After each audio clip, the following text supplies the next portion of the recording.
पूछता है कि परमात्मा साकार है व निराकार। तो ये बताते हैं परमात्मा निराकार भी है साकार भी है।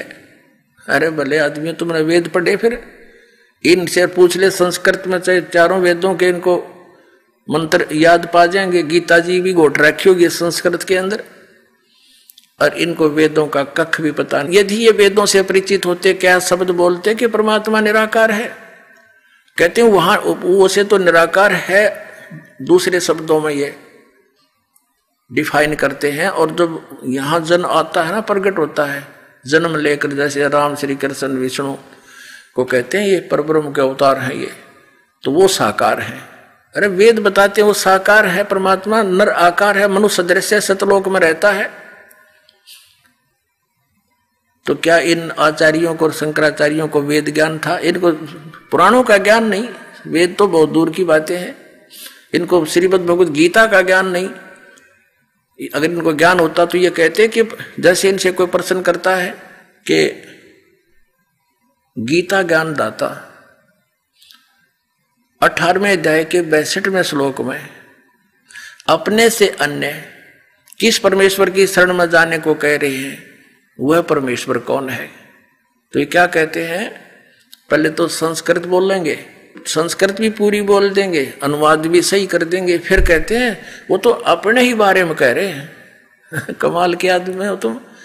इसका मतलब ये हो गया कि तुम तो भगवान से भी ऊपर हो गए, भगवान के भावनाओं को समझ गए कि यहाँ क्या कहना चाह रहा। जब गीता जी अध्याय नंबर 7 के 29 नंबर श्लोक में गीता ज्ञानदाता कह रहा कि तत्परम को जानकर और सारे अध्यात्म से परिचित, पूरे कर्मों से परिचित व्यक्ति केवल जरा और मरण से छूटने का प्रयत्न करता है।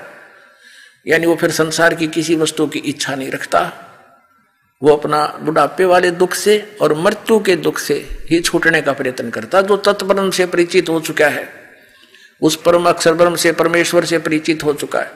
8वें अध्याय के प्रथम मंत्र में गीता ज्ञानदाता से अर्जुन ने पूछा कि फिर किम तत्परम, हे भगवान वो तत्परम क्या है, वो कौन है?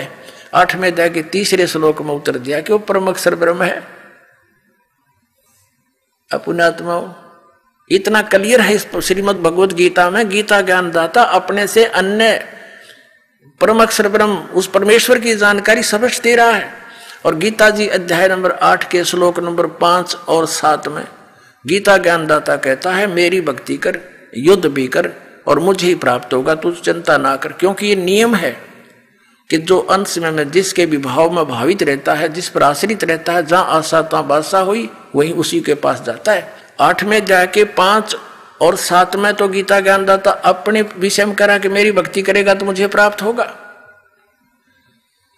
और 8वें अध्याय के गीता जी के 8, 9, 10 श्लोक में उस परम अक्षर ब्रह्म देव पुरुष की तरफ संकेत कर रहा है कि उसकी भक्ति करेगा तो उसको प्राप्त हो जाएगा। क्लियर हो गए दो अलग अलग। और ये कहते हैं अपने ही बारे में बोल रहा है कि उन्हें श्री कृष्ण से ऊपर कोई भगवान नहीं दिखाई देता। इनके आध्यात्मिक नेत्रहीन थे ये। परमात्मा ने कहा था कि मोती मुक्ता दर्शत नाही, ये जगह सब अंधरे, दिखत के तो नैन चश्म इनका फेरा मोतिया बंदरे। ये दिखे तो बड़े विद्वान मंडलेश्वर शंकराचार्य आचार्य, बड़े विद्वान है, संस्कृत घोट कर सुना दे सिख लीव की तरह। और अब ये इनका